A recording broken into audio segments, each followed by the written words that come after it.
Okay, so this is my model to demonstrate precipitation, temperature, and a little bit of saturation point.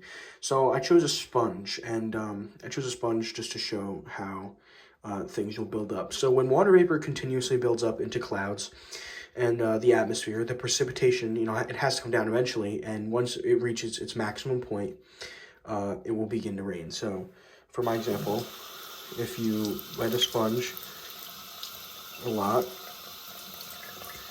to a big degree,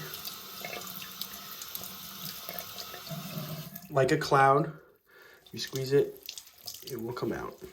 The rain will eventually come down. So that kind of shows precipitation. The temperature is related to precipitation, and it has a directly proportional relationship. If the temperature increases, you'll also see an increase in the amount of precipitation. And conversely, if you see a decrease in temperature, you will see a decrease in precipitation. So let's get some hot water on here now.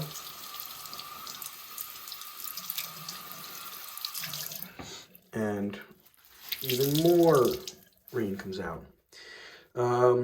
So a good example of this is you'll see, severe thunderstorms and rainstorms, often places like Florida, or just like any kind of beachy area with really high temperatures. And this is because they have high temperatures, which is most of the time what causes a buildup of precipitation.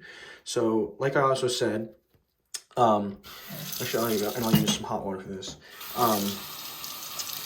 This sponge can also tie right into saturation point. So saturation point is the maximum amount of water vapor in the air at a given time.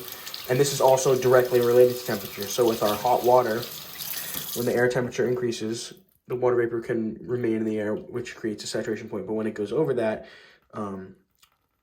you'll see some of it, a little bit of it come out like that.